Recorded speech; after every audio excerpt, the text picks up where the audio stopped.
اعوذ باللہ من الشیطان الرجیم بسم اللہ الرحمن الرحیم تمام سننے والوں کو السلام علیکم۔ رب اشرح لی صدری ویسر لی امری واحلل عقدۃ من لسانی یفقہوا قولی۔ الذین یؤمنون، جو لوگ ایمان لائے، بالغیبی، ساتھ غیب کے۔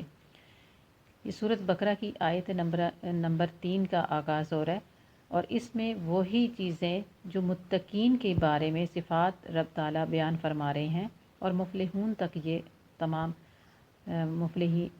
متقین کی ہی صفات بیان کی جائیں گی۔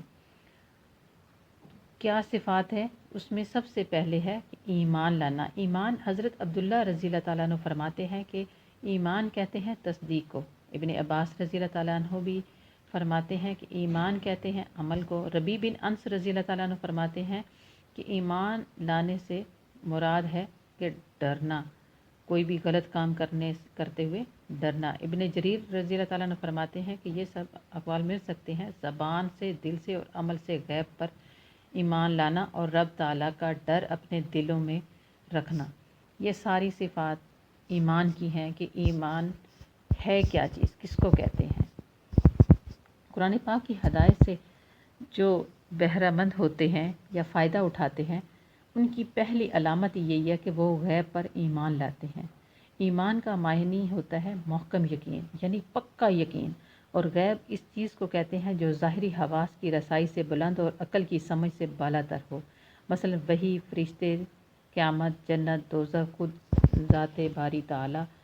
اور یہ سب چیزیں ایسی ہیں کہ یہ جو آنکھوں نے اسے دیکھی نہیں جا سکتی اور نہ عقل سے سمجھی جا سکتی ہیں۔ ان کے جاننے کا فقط ایک ہی ذریعہ ہے، اور وہ ہے رسول کریم صلی اللہ تعالیٰ علیہ وآلہ وسلم کی ذات گرامی۔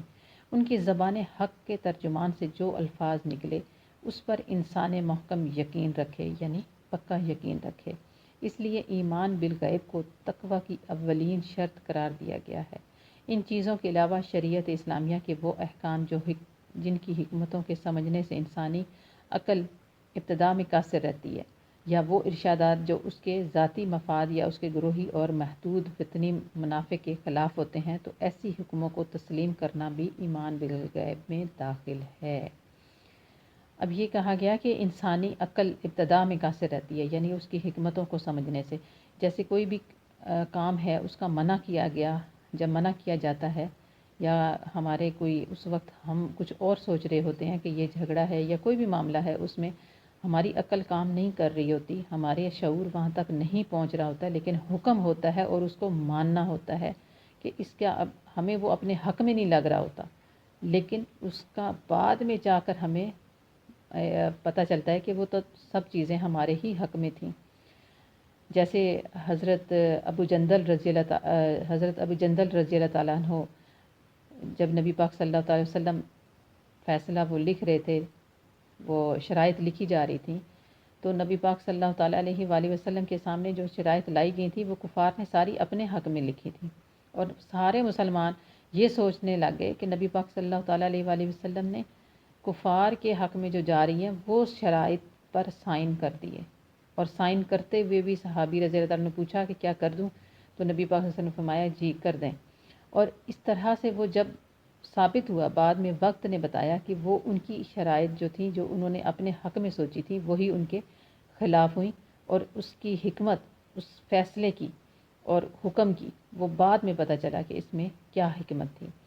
یعنی نبی پاک صلی اللہ تعالیٰ علیہ وآلہ وسلم کی بتائی ہوئی ہر چیز کو سچا جانے، اور نبی کریم صلی اللہ تعالیٰ علیہ وآلہ وسلم کی ارشادات کے مفید اور نفع مند ہونے پر اسے اس درجہ یقین ہو کہ ان تمام رکاوٹوں کے باوجود وہ ان کو عملی جامہ پہنانے پر آمادہ ہو۔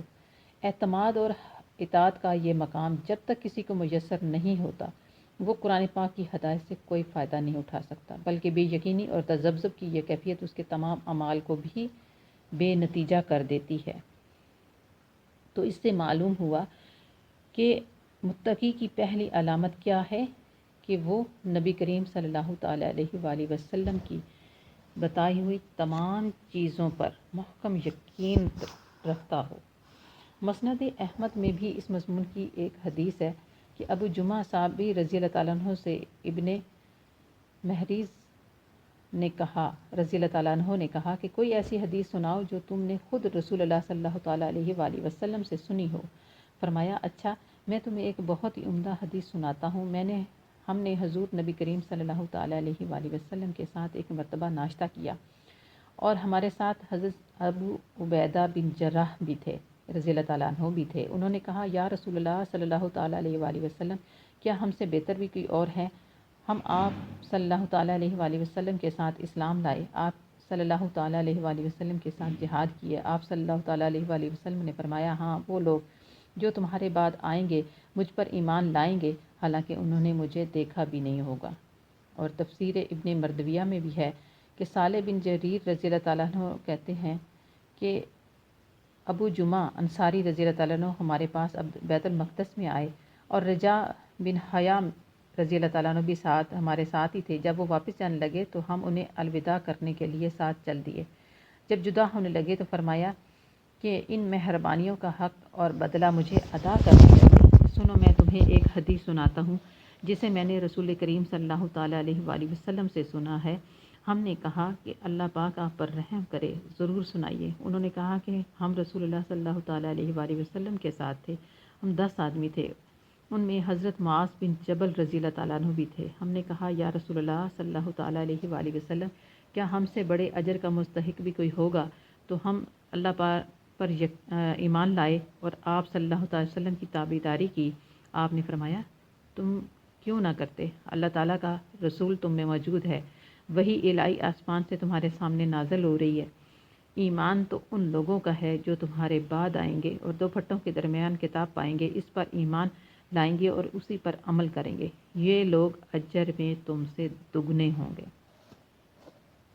ایک اور حدیث مبارکہ میں ہے کہ رسول کریم صلی اللہ تعالیٰ علیہ وآلہ وسلم نے ایک مرتبہ صحابی رضی اللہ تعالیٰ عنہ سے پوچھا کہ تمہارے نزدیک ایمان لانے میں کون زیادہ افضل ہے؟ انہوں نے کہا فرشتے۔